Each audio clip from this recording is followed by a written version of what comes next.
আচ্ছা, আসসালামু আলাইকুম ওয়া রাহমাতুল্লাহি ওয়া বারাকাতুহু। আলহামদুলিল্লাহি রাব্বিল আলামিন, সালাতু ওয়াসসালামু আলা সাইয়্যিদিল মুরসালিন ওয়া আলা আলিহি ওয়া সাহবিহি আজমাইন।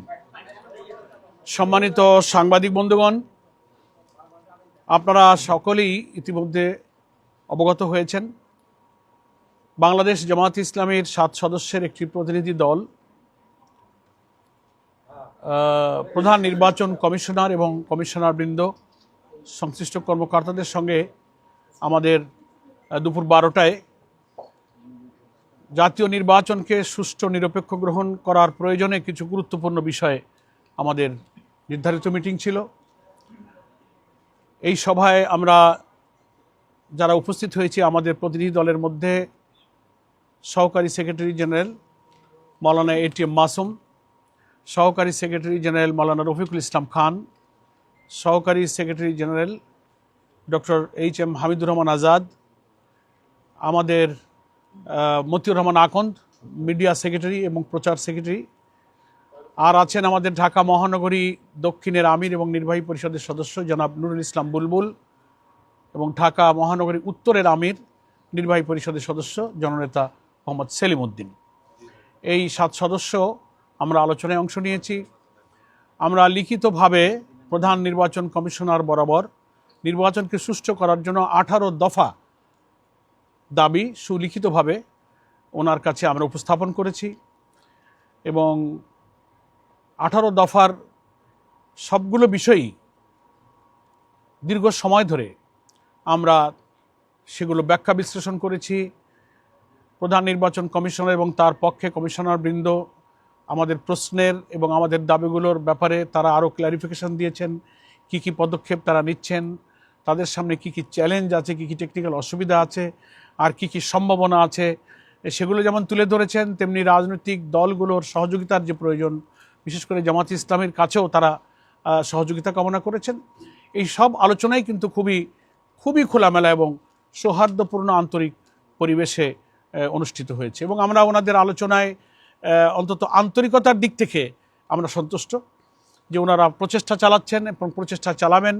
কিছু বাস্তব চ্যালেঞ্জও ওনাদের সামনে রয়েছে আমাদের এই 18 দফার সবগুলো বাস্তবায়নের ব্যাপারে। তবে আমরা এটা জোর দিয়েছি যে এই দাবিগুলো যত কষ্টই হোক, নির্বাচন কমিশন এবং সরকারের যৌথ প্রচেষ্টায়, এবং আমরা যারা পলিটিক্যাল পার্টি এবং স্টেক হোল্ডার যারা আছি, আমরা বলেছি we are always ready to give all kinds of cooperation two election commission. আমরা এটা দিতে থাকবো, কিন্তু সেই নির্বাচনটা আমাদেরকে সুষ্ঠু করতে হবে।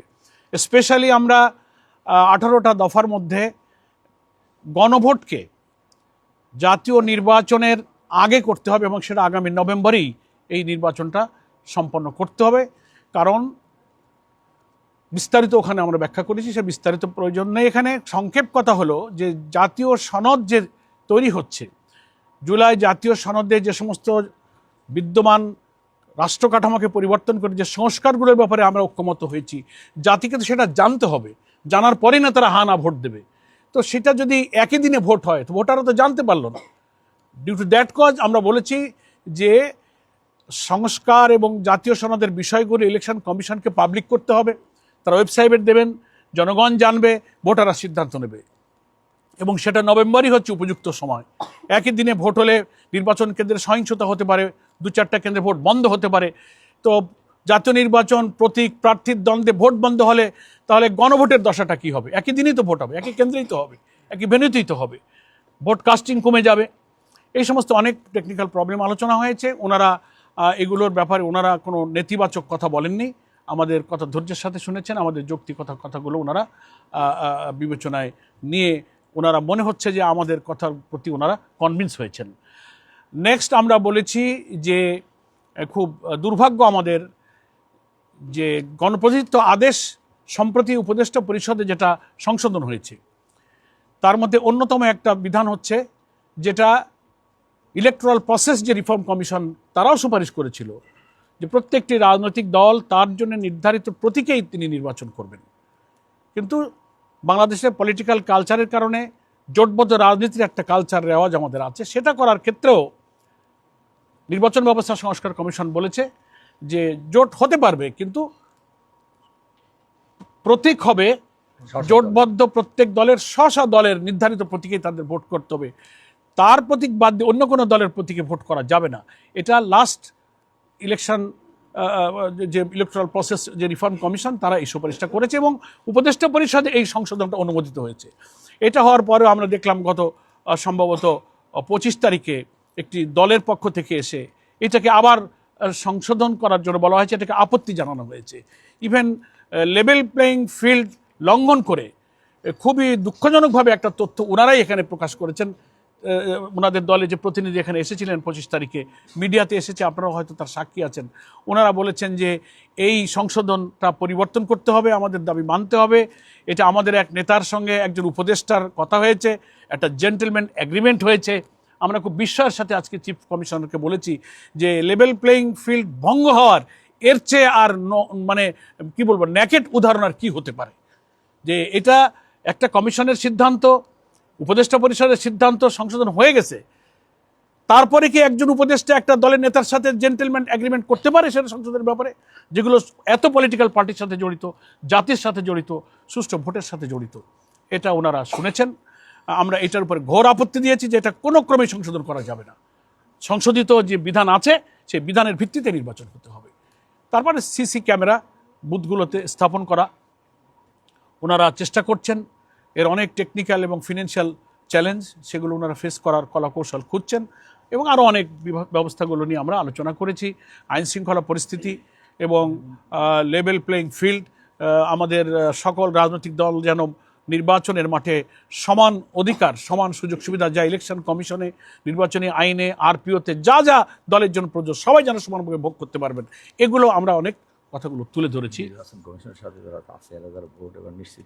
আর একটা কথা আমরা বলেছি যে নির্বাচন প্রক্রিয়ার সাথে সংযুক্ত যারা কর্মকর্তা কর্মচারী থাকবেন, প্রিজাইডিং, পলিং, ইভেন আনসার, অন্যান্য, তারা যেন ভোট দিতে পারেন তাদেরকে, হ্যাঁ, এবং তারা ভোট দেবেন, তাদেরকে পোস্টাল ব্যালটে তারা যেন ভোট দিতে পারেন। আর প্রবাসী ভোটার যারা 1 কোটির উপরে যে ভোটারের ব্যাপারে প্রথমেই জামাত ইসলামী ইলেকশন কমিশনে আমরা দাবি করেছিলাম রিটেন, এবং নীতিগতভাবে তারা একমত হয়েছিলেন এবং তারপর থেকে আমরা ইলেকশন কমিশনের প্রতি কৃতজ্ঞ যে তারা এই প্রক্রিয়া অব্যাহত রেখে এখন একটা পরিণত জায়গায় নিয়ে যাচ্ছেন এবং সেই প্রবাসী ভোটাররা ভোট দেওয়ার ব্যাপারটা যেন সহজ প্রক্রিয়া দিতে পারেন, কোনো জটিল না হয়। হয় তাদের একটা পাসপোর্ট অথবা এনআইডি কোনো একটা কপি থাকলে তারা যেন ভোটটা ইজিলি দিতে পারেন। তো এই ব্যাপারে ওনারা আশ্বস্ত করেছেন যে আমরা এই ব্যাপারটা সহজ করে এটা তারা চেষ্টা করছেন। আর প্রশাসন নিরপেক্ষ থাকা, ইলেকশন অবজারভার যে সমস্ত সংগঠন বা সংস্থা থাকবে তাদের পলিটিক্যাল কানেকশন যাচাই করে যেন তাদেরকে নিযুক্ত করা হয়। সিসি ক্যামেরার ব্যাপারটা বলেছি যে সকল নির্বাচনী বুথে সিসি ক্যামেরা স্থাপন করতে হবে।